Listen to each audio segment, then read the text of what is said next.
All it took was one drunk, trembling assistant at our engagement banquet. She was tiny, delicate in the way men mistake for innocence. She'd knocked back champagne like it was water, then latched onto my fiancé's neck in front of 2 families and sobbing so violently you'd think the building was on fire and she was the only one who could smell the smoke. And my fiancé, didn't pry her off. He took the ring I'd slipped onto his finger less than 3 minutes ago, slid it back off like it burned him, and turned to me with that apologetic, wounded look men wear when they want to be forgiven for hurting you. "Claire," he pleaded softly, as if I were the one holding a knife. "If we keep going, Stella will fall apart. I swear, let me calm her down, and we'll do a make-up ceremony right away. You know how I see her. She's like a little sister. The person I love is you, always you." I watched him fold her into his arms, murmuring into her hair like he was soothing a skittish kitten. His fingers, those same fingers that had trembled while putting a ring on my hand, tucked a loose strand behind her ear with a tenderness that made my stomach turn cold. I lifted my hand, slowly removed the veil from my hair, and felt my nails go numb. "Fine," I said, my smile thin as glass. "Cancel it."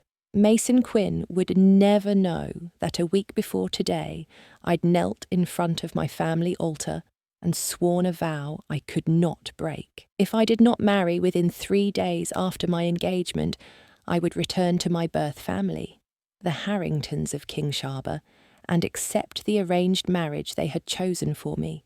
No arguments, no rebellion, no running. Looking back, maybe we should have ended a long time ago. The first time Stella ruined something, Mason didn't act like this. At last year's company gala, she had cried loud enough to crack the air, insisting she couldn't handle losing him, insisting she'd die if he married me. Mason's face had darkened. He'd been cold, decisive. "Stella, stop it," he'd said, voice sharp enough to cut silk. "This is Claire's night." He had sat her down himself. He'd apologised to me in front of everyone. He'd played the reasonable man, the man who knew right from wrong. So tonight, when the music swelled and the host smiled and the lights warmed into something almost romantic, I let myself believe we were finally crossing the line I'd been walking toward for 6 years. Then Stella wrenched free from the staff and stumbled onto the stage again. She snatched a wine bottle from the nearest table and smashed it against the edge with a bright, ugly crack. Shards glittered like cruel snow. She lifted one jagged piece and pressed it to her throat. Her lipstick was smeared. Mascara streaked down her cheeks in black rivers. She stared at us through watery lashes, voice hoarse but perfectly theatrical. "Mason!" she rasped. "If you marry Claire, Anne, I'll die right here, in front of everyone." The chandelier light struck the shard and flashed across Mason's face. I saw the moment his calm shattered. He wasn't a CEO then.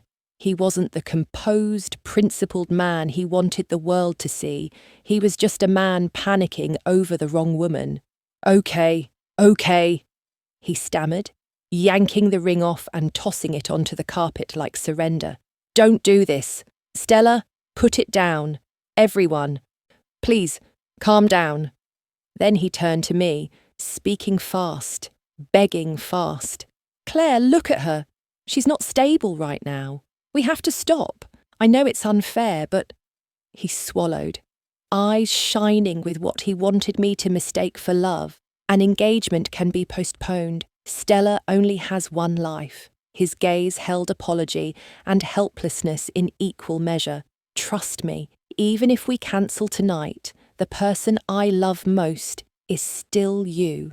And when I stayed silent, he pressed the final blade in, gentle and cruel. "You choose," he said softly. "Whatever you decide, my promise to love you won't change. Choice. What a beautiful word for something that wasn't mine. The decision had already been made. He'd made it the second Stella lifted glass to her skin, and he chose her fear over my dignity. I didn't feel pain. Not yet. I felt cold. A cold that climbed from my heels to the back of my eyes, turning everything inside me into a quiet, bright frost. 6 years. And Stella wasn't a one-time problem. She was a pattern. It had started on last year's business trip, when a stranger with a knife had cornered Mason outside a hotel. Stella had thrown herself in front of him, taking 2 shallow slashes on her arm and shoulder. That moment rewrote her place in his heart, like someone struck a match and burned my name off the page. After that, he stopped refusing her dinner for work, concert tickets with the wrong name, late-night calls because she was afraid of scars, afraid of the dark, afraid to sleep alone. He'd left our dates mid-sentence to rush to her side, always with the same excuse, always with the same gentle hands. Once, the night before our anniversary, she texted him, "Nightmare, shaking, can't breathe." He looked at the bouquet I'd arranged on the table, hesitated 3 seconds, kissed my forehead and said, "I'll be back soon." He disappeared all night. I fought. I cried.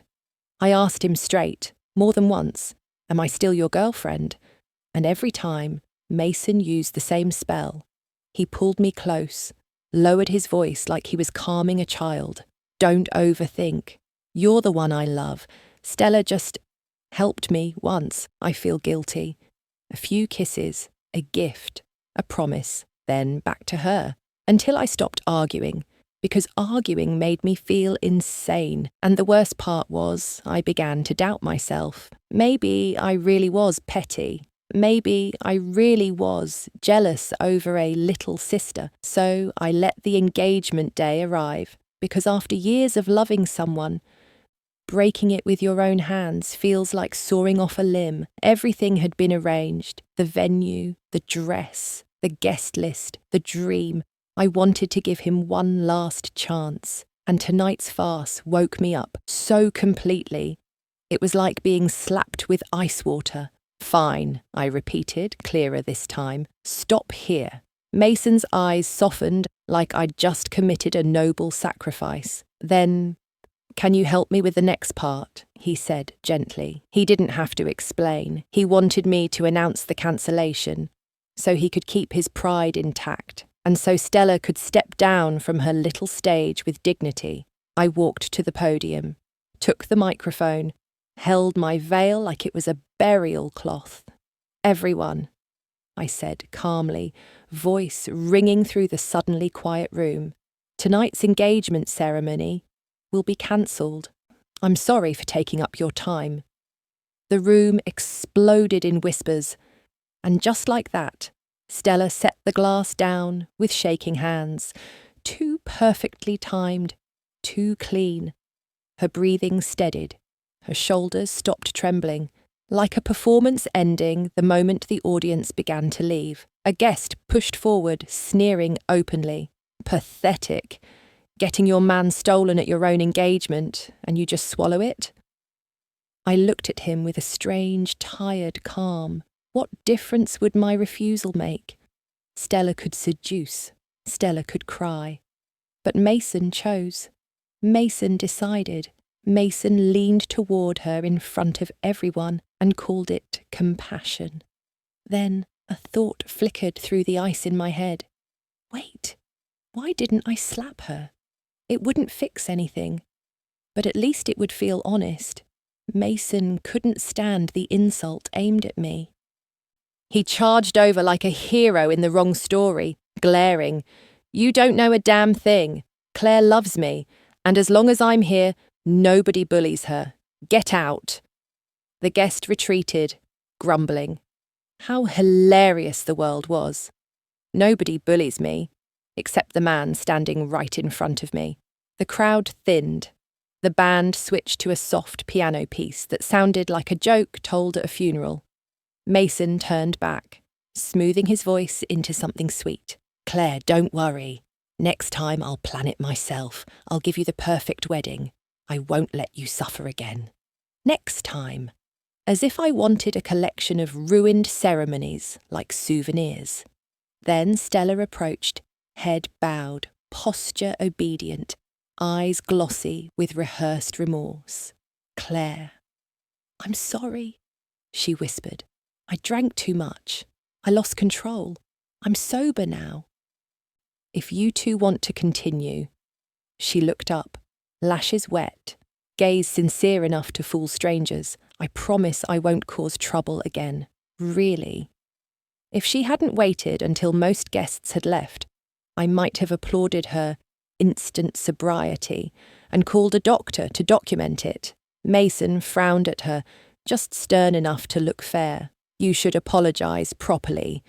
Claire is my fiancée. She'll be your sister-in-law. Stella's voice shrank to a mosquito's hum. I'm sorry. If you're upset, you can hit me. I'll feel better. Just please don't be angry at Mason, okay? I tilted my head. A few hits, I repeated. So, at least 2. Huh? 2 crisp slaps echoed across the nearly empty hall. Stella clutched her cheek, staring at me like her brain had crashed and couldn't reboot. Her usual lines vanished. No tears on command, no victim script. Just shock. Well? I asked mildly. Do you feel better? Mason stared at me, horrified, like I'd broken the rules of a game I hadn't agreed to play. Claire. How could you do that? I didn't even look at him. I looked at Stella. You asked, I said calmly. I helped you. My hand lifted again, almost thoughtful. Still not better? Then maybe I... Stop! Mason lunged, grabbing my wrist. Panic edged his voice. Enough. She feels better. She's very... better. Stella's system finally rebooted. She glanced at him with wounded eyes. Mason! And Mason, caught between us, managed the most ridiculous sentence I'd ever heard. She did it because she cares about you. Stella swallowed her humiliation because she couldn't argue without losing the angel mask. Then, as if we were discussing weekend plans instead of my public humiliation, she softened her voice. Mason, you said you'd go to the hot springs with me. I already booked it. Will you go tonight? She looked at me quickly, pretending modesty. If Claire doesn't agree, then forget it. I smiled. For the first time all evening, I truly felt light. Mason's gaze flickered to the red marks on Stella's cheek, and I caught the tenderness he didn't hide fast enough. He hesitated, then said quietly to me, Claire, what if the 3 of us go together? 3 of us? The words hit me like dirty water.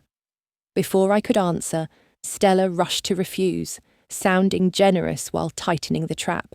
No, it's a couple's booking, and it's full. It's okay. You 2 should go. I won't. If I agreed, I'd become the brightest third wheel in history, standing beside 2 people calling their intimacy gratitude. Mason stood there, lips parting, unable to say, Stella, go home. I remembered how he used to hate hot springs. He'd called them humid, unclean, not his style. Minimalist man, he said. Didn't like sticky places, but changed the companion to Stella, and suddenly he was interested. The power of a life-saving little sister.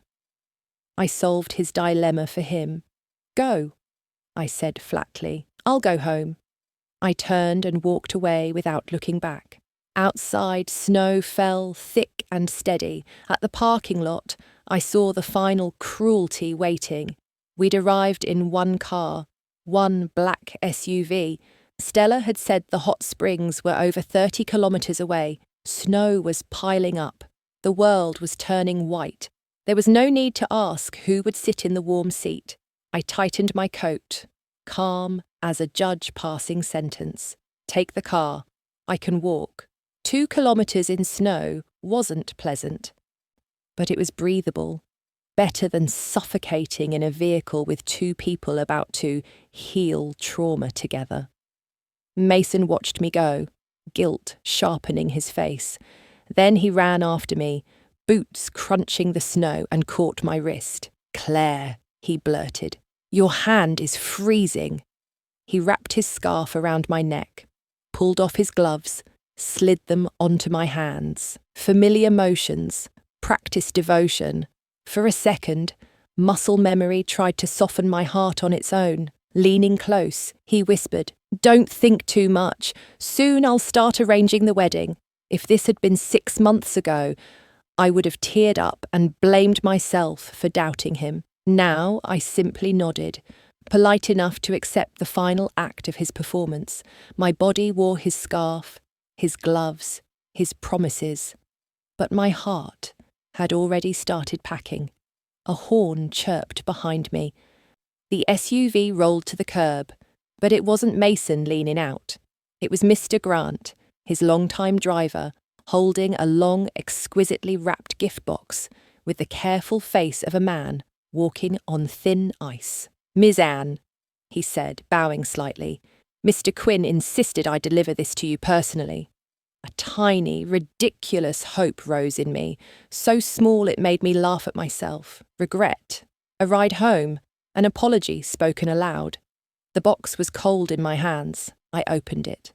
On black velvet lay a limited edition watch from the most expensive luxury brand I'd ever seen in a finance magazine. The metal caught the streetlight and threw it back in hard, indifferent sparks. The same watch I'd once pointed at casually and said, "That design is interesting." Mason had tapped the page and smiled. "You like it? Then we'll wear it for our engagement." I'd laughed and refused. Too flashy. Too expensive. He hadn't forgotten. A small card lay inside. His handwriting. Hurried. Ink slightly smeared.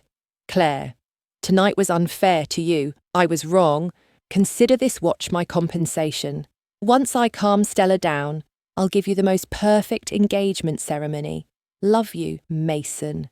Snow landed on the card and melted, blurring the words into grey bruises. I shut the box softly, but inside me, something cracked loud. He was with Stella now, warming her hands, soothing her fragile mind, giving her his presence, his real devotion, and he sent me a watch through the snow like a payment. As if my dignity had a price tag, as if love could be repaired with luxury. I handed the box back to Mr. Grant. "Please return it," I said evenly. "Tell Mr. Quinn some things can't be compensated, and they don't need to be anymore." Then I turned and kept walking through the white night, not looking back at the car, the box, or the life I'd spent 6 years building. The engine started behind me and faded into the snow. My phone vibrated, a fixed number from King Shaba. I answered. A calm, authoritative voice filled my ear. "Mr. Harrington, the man who handled family decisions like contracts." "Claire," he said without preamble. "I heard you cancelled the engagement with Mason Quinn." "Yes," I replied, my breath turning to fog. "It's cancelled." "Then, according to our agreement," he said slowly, each word a nail, "in 3 days, you will return to King Shaba and accept the marriage alliance." Snow slid down the back of my collar, cold and certain. I tightened my grip on the phone. I'd run from that life once. I'd hidden my name, my background, my gilded cage, and tried to love as a normal woman, just Claire Anne, believing I had the right to choose. Tonight, I finally understood the price of pretending I had no shield. I exhaled, steadying myself as the wind pushed against my shoulders. "Understood," I said, and as I walked on, my inbox pinged. 1,000 new photos arrived all at once. I opened the email. 1,000 photos loaded in a slow, merciless waterfall. Every single one of them was Mason Quinn and Stella Lane at the hot springs last night. Mason's email and mine had been synced back when we still trusted each other with passwords and calendars and the quiet parts of our lives. Any file that hit his inbox could also hit mine. It had always felt like intimacy. Now it felt like a trap with my name on it, under warm amber light. They wore matching bathrobes.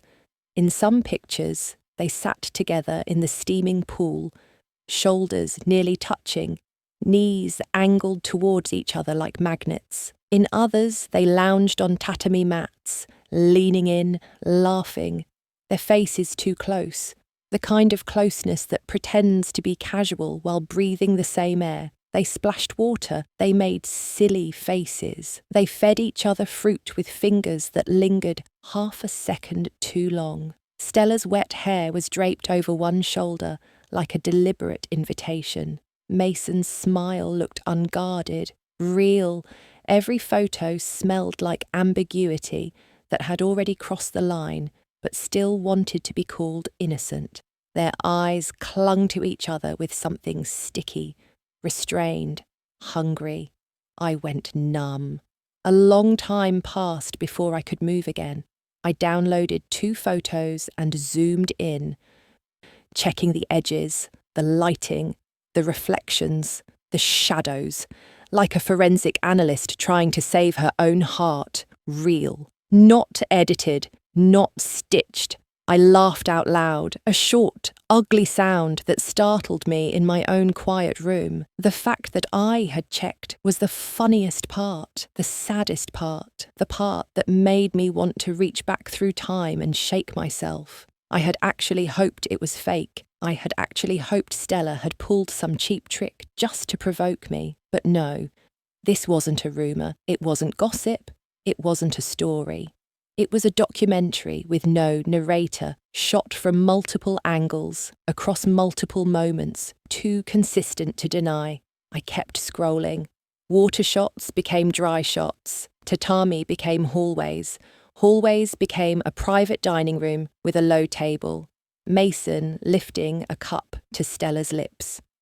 Stella smiling into his sleeve like she belonged there. My finger dragged the screen downward while my heart went quieter and quieter, like something dying politely. The next morning, my phone rang and yanked me out of a shallow, exhausted half-sleep. Mason, he spoke the second I answered, as if speed could erase evidence. Claire, you saw the photos, didn't you? It's not what you think. Stella and I were just joking. Don't misunderstand. I closed my eyes. Don't misunderstand, I repeated softly. He wanted me not to misunderstand, as if misunderstanding was the crime. What made him frantic right now wasn't what he'd done. It was that I had seen it. That was the joke. That was the punchline of my 6 years. He babbled, begging, throwing himself on the floor of his own guilt, like a man trying to stop an earthquake with his hands. Claire, I know we went too far. If you're angry, yell at me. Hit me if you want. I'm sorry. I swear I won't do it again. Please don't keep it inside, okay? I'm begging you, Claire. The phone stayed pressed to my ear, but his voice started to blur, as if my mind had turned the volume down on purpose, because one question kept rising above everything else. Why, even now, was the person he was protecting still not me? Apologies after a deliberate boundary crossing are always fascinating. The more sincere they sound, the more absurd they become. A cheater's fear rarely comes from realizing they were wrong. It comes from being caught. When a man says, "I won't do it again," does he mean, "I won't do it again"? Or does he mean, "I won't let you find out again"? I didn't answer. My silence became a mirror. In it, I heard his panic reflected back at him. He talked faster, the words tangling. "Claire, I know you're hurting. Wait for me. I'm coming back right now. I'll see you. Explain everything in person. Don't suffer alone, okay?" He hung up abruptly, as if he'd already turned the car around. I stared at the dark screen and felt tired. Explain. Explain the way his eyes looked at her in the water. Explain her laughter, her voice, the drawn-out way she said his name. Explain the ease of their bodies. Every detail had already explained his position better than any apology ever could. I pinched the bridge of my nose, wishing I could cut every thread connecting me to the outside world. Then the phone vibrated again, persistent, stubborn, like someone pounding on a locked door. Unknown number, call, origin, Kingshaba. My first thought was my family. Calling to press the arranged marriage again. Irritation flared. My thumb hovered over decline, but for some reason, my finger slid to answer. Hello. My voice came out rough and flat, still carrying the aftershock of a sleepless night. A young man's voice replied, low, steady, unfamiliar. Is this Ms. Claire Anne? Yes. Who is this? My surname is Min. The way he said it, short, calm, was as if I should naturally know which Min. I was asked by the elders to remind you, he continued, polite without warmth, that our auspicious date is approaching.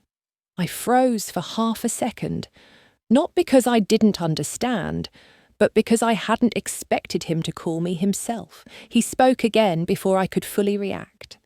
The tone still even, still clean as a blade. Additionally, considering both families' expectations for the future, I suggest you resolve your personal matters in Clearwater as soon as possible. On the words personal matters, he paused, exactly half a beat. He didn't say Mason's name. He didn't say Stella's. He didn't have to. I understand, I said. Thank you for the reminder. A small, unexpected curiosity stirred in me, aimed at this man who could cut through chaos with one sentence. No problem. The same calm voice. I look forward to seeing you on schedule. Then the line clicked into a long, impersonal tone. Call ended. I stood there with my phone in hand for a long time.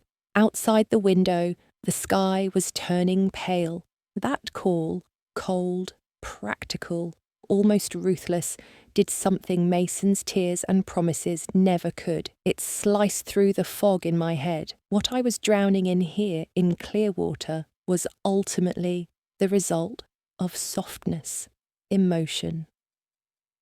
The part of me that still wanted to believe my love story could be fixed with enough patience and enough pain if I peeled the screaming feelings away and looked from the angle of reality. This was just a personal matter, a loose end, something to be handled before I returned to the position I'd always been born to occupy. Mason and Stella's messy ambiguity suddenly looked small, petty, almost pathetic. 6 years of clinging, hurting, hoping, placed against the full map of the real world, was lighter than dust, and dust is meant to be brushed off. I glanced at the clock. A little after 7. Time to pack. I moved through the house like a ghost with a checklist. My clothes, my documents, my laptop, the gifts I'd kept out of habit, the ones that still smelled like him, the ones I was too tired to hate. I folded everything with a neatness that felt surgical. When I was zipping the suitcase, a housekeeper passed my open door, saw the luggage, and gasped, "Miss, you're leaving. Mr. Quinn won't agree." Of course he wouldn't. Everyone in this house had watched Mason love me like a religion once. The first day he brought me here, he'd stood in the living room with a seriousness sharper than any board meeting. "This is Claire Anne," he'd said. "From today on, she's the future lady of this house. Anything she says is my direct order. You can ignore me, but you will not neglect her. If anyone makes her unhappy, I won't forgive it." We used to joke that if I ever tried to leave, he'd lock every door and throw away the key because he couldn't survive without me. But when feelings change direction, vows become decorations. Pretty words nailed to a wall that's already collapsing. I smiled at the housekeeper, gentle and distant. It's fine, I said. I'll tell him myself. When I rolled my suitcase out of the villa and walked into the morning air, Mason still hadn't returned. I checked into a nearby hotel and chose a room facing the villa district. From that window, the neighbourhood looked like a neatly printed photograph. Perfect, still, and already belonging to someone else. 2 hours later, someone knocked. I opened the door. Mason stood there with messy hair, his coat half-buttoned, dark circles carved under his eyes. He looked like he'd run through the night and still hadn't arrived anywhere. The moment he saw me, relief broke across his face like a wave. He surged forward and hugged me tight. "Claire," he rasped, "why did you move out? Do you want to scare me to death?" His voice was hoarse. His eyes were wet, red-rimmed, as if he'd been suffering in a way that deserved pity. I opened my mouth, searching for words polite enough for a breakup between two adults who once promised forever. But before a single syllable could leave me, a familiar female voice slipped into the doorway like a blade wrapped in silk. Claire. Stella appeared in the hall, clutching the door frame as if she might faint at any second. She looked fragile and wronged at the same time, an art form she'd perfected. "I only went to the hot springs with Mr. Quinn to relax a little," she said, eyes fixed on me with righteous accusation. "Did you really need to run away just to get attention?" Her gaze sharpened with that specific kind of blame that says, "You are the problem." "You're targeting me on purpose, aren't you?" Impressive. Home delivery, with attitude included. I smiled, very politely. Inside my head, something clicked. So she really thought that if I wasn't standing in front of her, I couldn't hurt her anymore? Adorable. Stella's voice trembled, building toward her favourite climax. If that's how it is, I might as well die right now. At least I won't burden anyone. I nodded, sincerity so perfect it became terrifying. "You keep making such strange requests," I said kindly. "It really puts me in a difficult position." She blinked, not catching the turn, and then I grabbed a fistful of her hair and yanked her into the room like she was a sandbag. "But," I continued, smiling wider, "difficult or not, I can make an exception for you."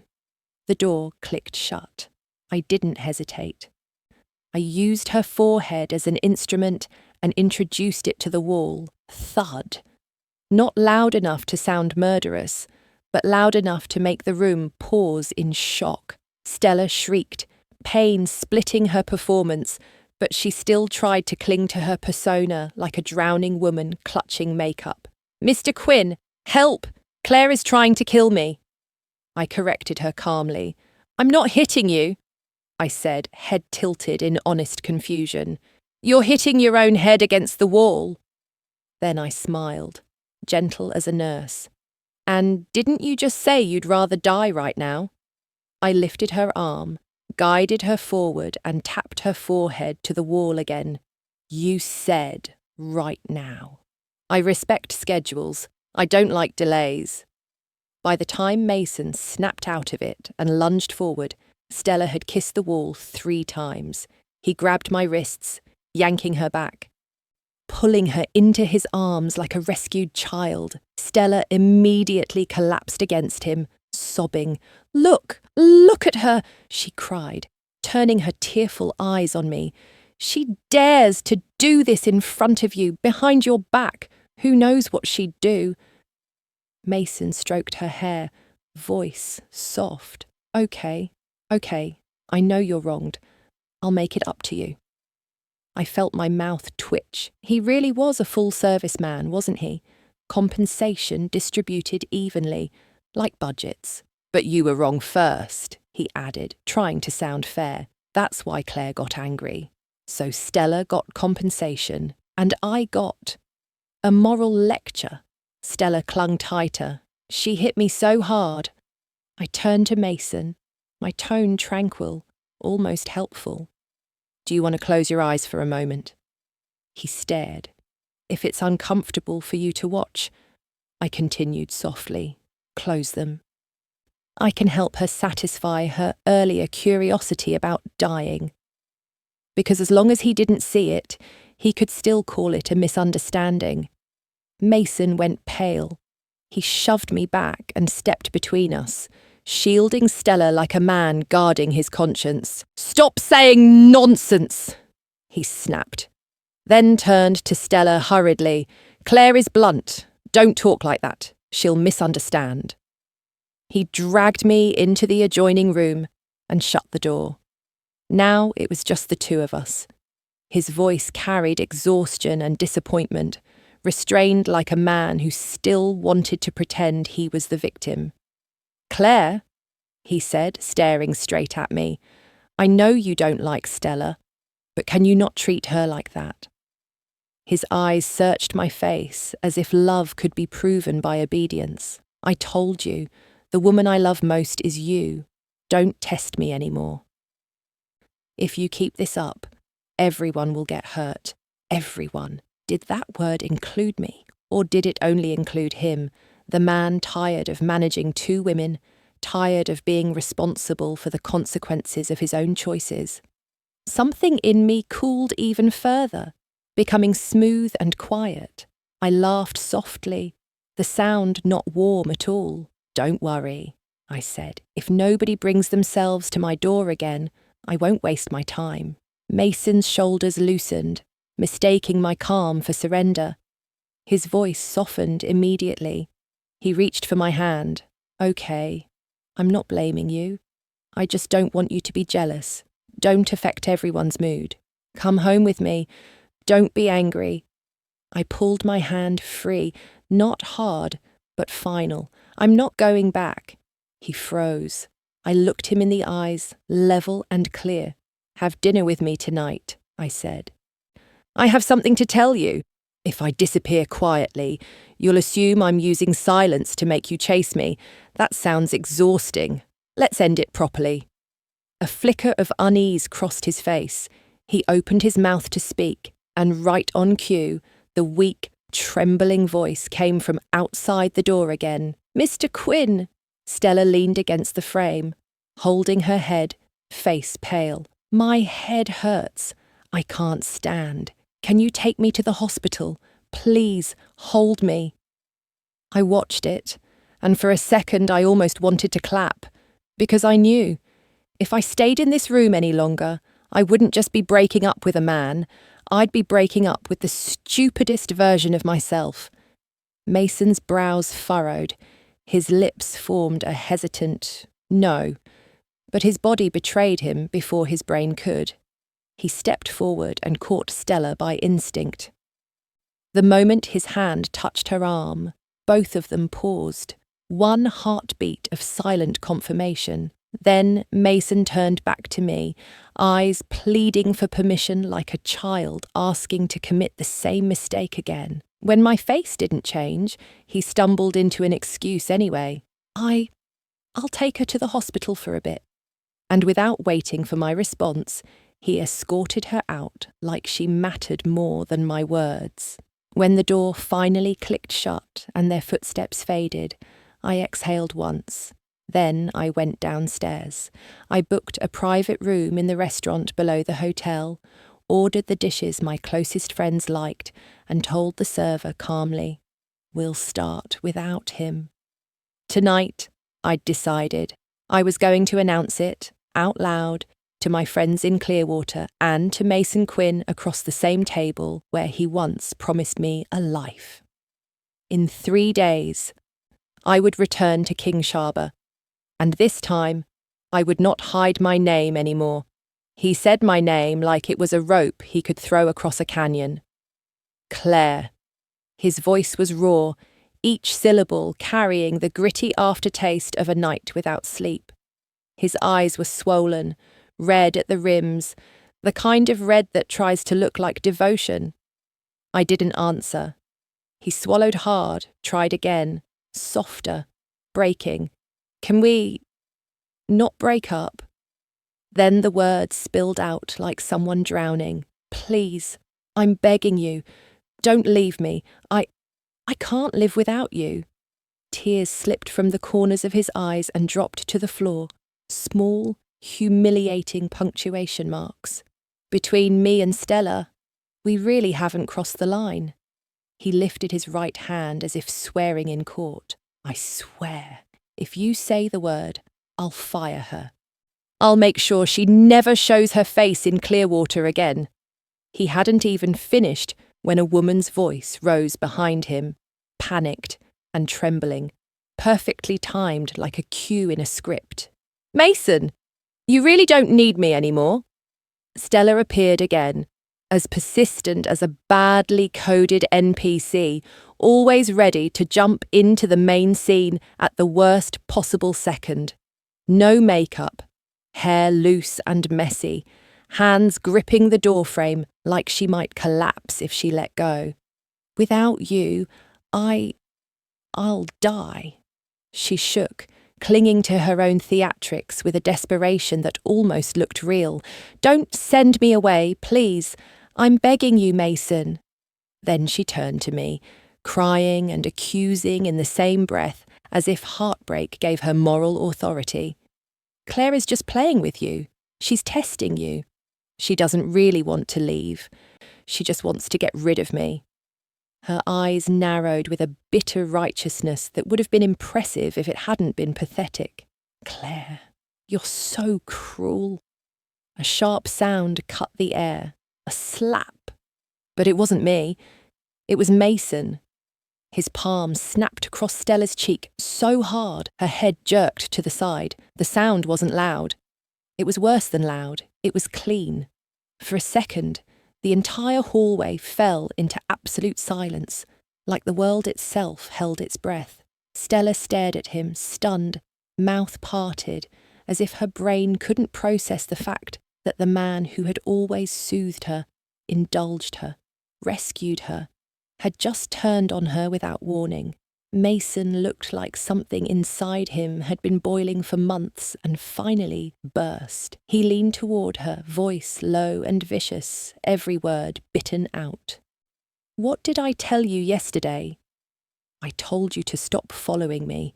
Are you deaf, Stella Lane? I've said it 1,000 times. Claire is the woman I love the most.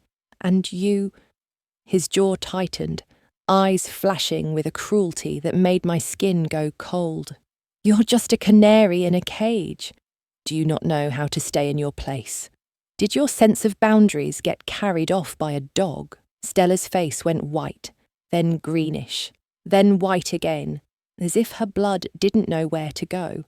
Her lips trembled. She didn't know whether to cry or laugh. Then, slowly, she turned her gaze on me. In her eyes burned pure hatred, and I found myself thinking, almost calmly, what right does she have to hate? A thief breaks into someone's house, gets caught before she can carry anything out, and then hates the homeowner for not being generous. I even considered, very seriously, whether I should slap her other cheek just to make the sides match. Mason didn't bother looking at her expression. He pivoted back to the main plot, back to me, as if Stella's existence was just a glitch he needed to fix. Claire, come home with me. We won't talk about the past anymore. I won't let that clown keep ruining your mood. His voice softened, rushed, feverish. Tomorrow we'll go register our marriage, okay? He looked at me like a man standing on a trapdoor. Please, give me one more chance. Before I could answer, Stella's eyes snapped wide, as if a wire inside her skull had been struck. Marry Claire Arne? Mason, you can't marry her. I love you. I love you. Her voice climbed, cracking into something wild. Do you have to force me to die in front of you before you'll understand? She wiped at her tears, then smiled, a terrible, broken smile that made my stomach twist. Fine, I'll die for you. Watch carefully, Mason. Watch. I love you. She screamed, the sound ripping out of her throat. And then she turned and ran, straight into the wall. A brutal impact, the dull, sickening thud made my own head ache in sympathy. For one stunned beat, I couldn't move. Blood spread across the white paint like ink blooming in water. My body snapped back into motion on instinct. My hands moved before my brain finished reacting. I dialed emergency services and gave the hotel address with a voice that sounded unnaturally calm. And even then, even in that chaos, a cold, practical thought flickered through me. If you want to die, pick somewhere clean and quiet. Not a hotel corridor where other people have to step around your mess. Mason looked like he'd lost his mind. He dropped to the floor, gathered Stella into his arms, hands shaking, clueless and frantic. Stella, why are you so stupid? Why would you do this? He cried again, voice breaking into shards. Stella lay in his arms, blood mixing with tears, still forcing her eyes open to look up at him, whispering through pain like a saint in a cheap drama. Mason, I don't want you to be sad. I love you. I love you so much. His tears surged harder, and right there, right in that split second, I understood the entire structure of my 6-year relationship with him. Yes, Mason could slap her for me. Yes, he could say cruel words out of pressure, out of fear, out of the need to pull me back. He could declare a clean break, but the moment Stella bled, the moment she fell, the moment she put on a show dramatic enough to force his nervous system into rescue mode, his attention snapped back to her like a leash. She could always drag him back, and me? I couldn't spend my life banging my head against walls. I couldn't roll around in public and scream and bleed to compete for a man's pity. No one guards against a thief for 1,000 days. I couldn't love someone while policing him. I couldn't live in a constant state of vigilance, exhausted, but pretending I was fine. The ambulance arrived fast. The paramedics wheeled in the stretcher, checked her, called out numbers, lifted her carefully. Mason didn't hesitate. He climbed into the ambulance with her as if there had never been any other choice. He didn't look back at me once. Not at the person who called emergency services. Not at the woman he'd just begged to stay. The siren rose and faded into the distance. The hallway fell quiet again. And I stood there in the aftermath, staring at the blood on the wall, the scattered panic, the lingering echo of my own heartbeat, understanding something with perfect clarity. If I stayed today, if I softened today, then for the rest of my life I would stand outside that chaos, repeating the same role, the reasonable replacement, the good woman who understands, the woman who waits while another woman bleeds for attention. Mason never came back to say another word, not one glance. In his world, there was only one woman left, the one on the stretcher soaked in blood and tears. It wasn't until late afternoon that my phone finally buzzed. A message from him.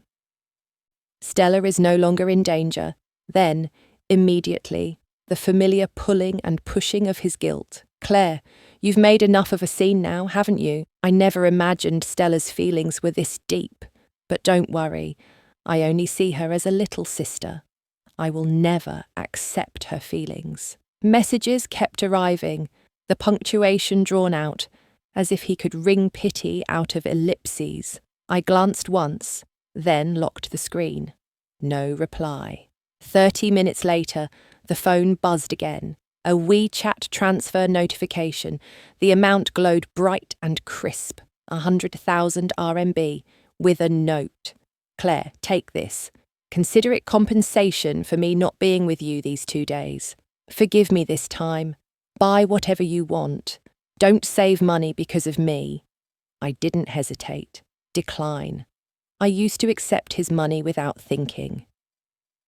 Back when his money felt like shared life, not hush money, not an emotional service fee sent after he'd just held another woman covered in blood and tears. If my feelings could be priced, I had no doubt he'd choose an instalment plan, monthly payments, a subscription, a neat little budget line labelled Claire's Mood. Only then did I remember. Yesterday, before everything exploded, I had told him I was returning to Kingshaba to fulfill the alliance marriage. He had stormed off before hearing the whole thing. He still didn't fully understand who I was, what Claire Anne really meant, what Kingshaba meant, what my family meant. Fine. He could find out later. Today, I had something more important to do. In the afternoon, I had dinner with my fiancé on paper, Gavin Min, exactly as arranged. At the restaurant, Gavin didn't ask me how I felt. He didn't bring up my breakup. He didn't offer sympathy disguised as politeness. He opened his laptop, laid out documents, and went straight into the point, like a man doing what he promised. Cooperation between the two families, profit splits, joint investment options after the alliance became official. No sweet talk, no, you're my whole world, no cheap reassurance, just numbers, clauses, commitments that could be signed. It was almost shocking how clean it felt. Both families were powerful, and neither was stupid enough to claw greedily without reason. We settled the main points quickly. Everything fell into place with the neatness of a well-run negotiation. When the documents were closed, silence came. Not awkward, not uncomfortable. More like two teammates who had finished a strategy meeting and suddenly didn't know what small talk sounded like anymore. We looked at each other for a beat, then, oddly, we both laughed. In that slight stiffness, there was a strange kind of compatibility. It's still early, Gavin said, leaning back, fingers tapping lightly on the table. We might as well talk about how we'll live after marriage. There are things better clarified in advance, he added, gaze steady. It keeps emotional expectations realistic, makes life easier later. I nodded. That makes sense. So we did it. Two adults, rational, unromantic, setting down a post-marriage living agreement like it was the most normal thing in the world. We wouldn't demand love. If it grew, good. If it didn't, we wouldn't force it. But respect was non-negotiable. No affairs. No ambiguity. No bringing someone else home like a trophy and asking the spouse to swallow it. We would protect each other's face in public. We would not weaponize private pain. And once we agreed on that, the next step became simple. We went to the registry. We took a number. We filled out forms. We handed over IDs. I wasn't the type to drag my feet. If I chose this road, decisiveness was the only courtesy I could offer. To him and to myself. And then, a voice I knew too well cut through the calm behind me, cracking the air like a whip. Claire! I turned. Mason Quinn was running toward us, breathless, eyes frantic. His gaze swept over me and Gavin, and his face twisted into something ugly and disbelieving. Who is he? What are you doing here? Gavin lifted an eyebrow, calm, polite, infuriatingly composed. Hello, he said evenly. I'm Gavin Min, Claire Anne's fiancé, and we're here to register our marriage. Mason repeated the words like his brain refused to accept them. Register marriage? His eyes snapped back to mine, searching, begging for me to contradict reality. I met his gaze and nodded once. Yes, he's my fiancé, I said, voice steady. And I'm marrying him. The colour drained from Mason's face, and then, finally, the truth he had been avoiding slammed into him with full force. This wasn't a test. This wasn't jealousy. This was the door closing. The voice drifted in again, soft as breath against a window, familiar enough to make my spine tighten for one irrational second. Luna, are you doing well? My hand stayed on the car door handle. I didn't turn around. In the years since I left Qingzhou, I'd learned a very specific kind of courage.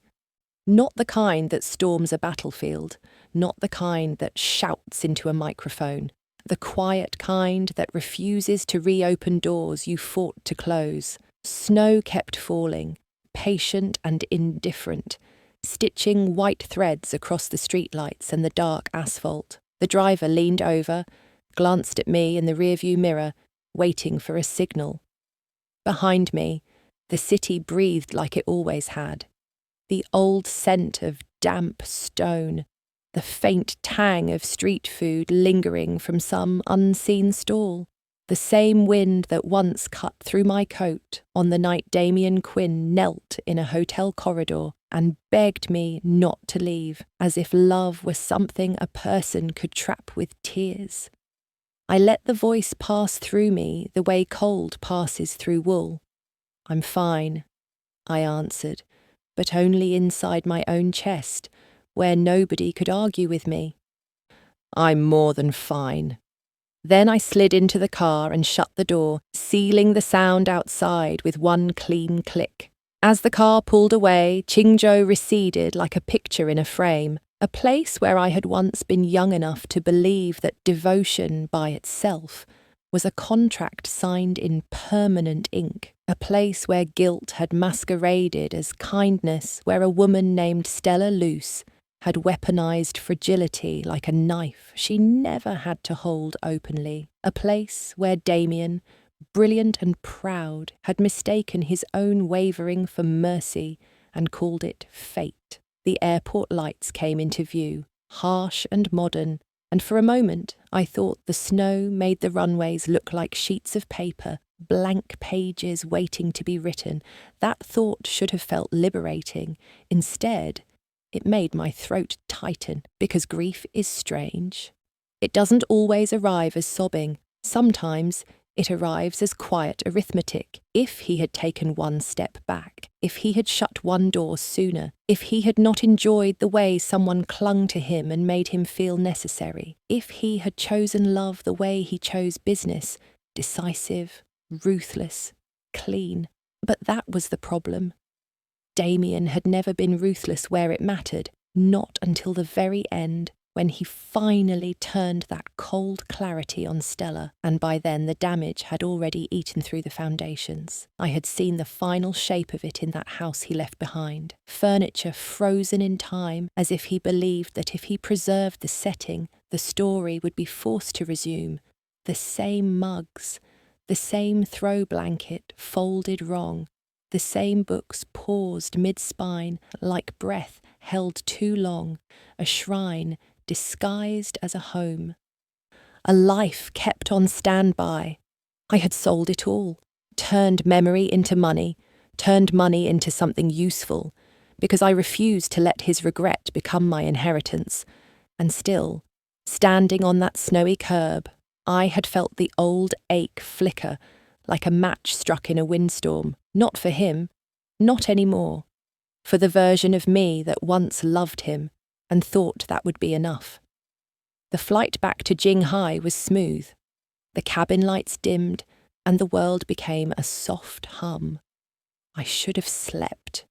Instead, my mind replayed the sound of my own footsteps in that empty house, the way my heels had clicked like punctuation, the way I'd stood in the doorway of the master bedroom and realised, truly realised, that a person can survive heartbreak, but pride can survive even longer, like a parasite that refuses to die.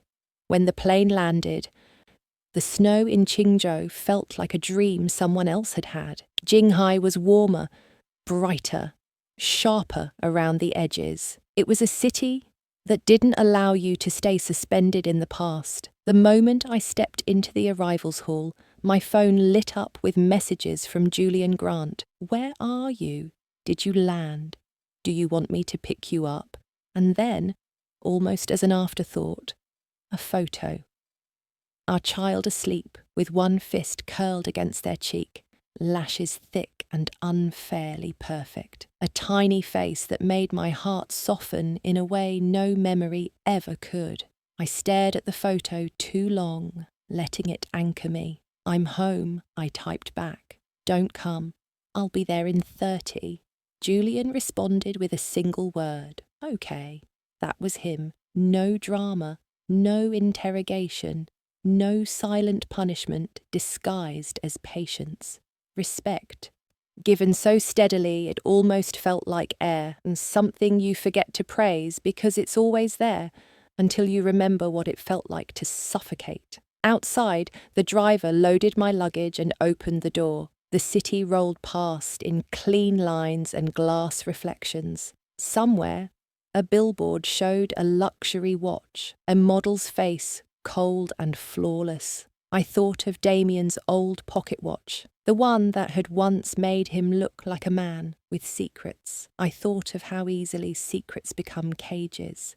By the time I reached our building, the lobby smelled faintly of polished wood and fresh flowers. I rode the elevator up, the numbers blinking like a heartbeat. When the doors opened, our hallway was quiet and warm, the kind of quiet that means safety, not abandonment. The moment I unlocked the door, light spilled out, soft, intentional. Not harsh overhead glare, but the gentle glow of a lamp Julian always left on when he knew I was travelling. It made the apartment feel like a living thing, awake and waiting. Julian was in the living room, sleeves rolled up, hair slightly dishevelled as if he'd run his hand through it too many times. He didn't rush me with questions. He simply crossed the room, took my bag from my shoulder, and leaned in to kiss my forehead. "Welcome back," he said. And just like that, the last residue of Qingzhou, the snow, the voice, the strange echo, slid off me like water. I stepped past him and into the nursery. Our child was there, exactly as in the photo, breathing small and steady, existing with the effortless authority of new life. I stood over the crib, watching that tiny chest rise and fall, and felt something firm settle inside me. Closure isn't a speech, it isn't a final meeting at an old restaurant, or a letter written with uneven ink. Closure is choosing where you belong and staying there even when the past tries to tug your sleeve. Julian appeared behind me without sound. He didn't speak at first, as if he understood that some moments are holy in their quiet. Then he placed a hand lightly on my waist, not claiming, not demanding, just there. "Everything okay?" he asked, low. I thought of the voice on the snowy curb. I thought of Damien's letter, the way it had tried to reach across death like a hand through water. I thought of Stella's tears and blood and theatrics, the way she had tried to buy permanence with pain. I thought of how none of it had worked, because nothing built on manipulation ever lasts. "Yes," I said, and this time I meant it aloud. "Everything's okay." Julian nodded once, as if that was all he needed. Then, because he was Julian, because he believed love was something you practice rather than declare, he asked the most ordinary question in the world. "Did you eat on the flight?" I paused. Then I smiled. Small, real, a little. "I'll heat something up," he said. "Go wash your hands. I'll be right here." Right here. Not in a memory, not in a shrine, not on a stage begging an audience that had already walked out. Right here. In a home where the lights were left on for me without needing a tragedy to justify it. I took one last look at our child, turned away, and let the past stay where it belonged, behind a closed door finally locked from the inside.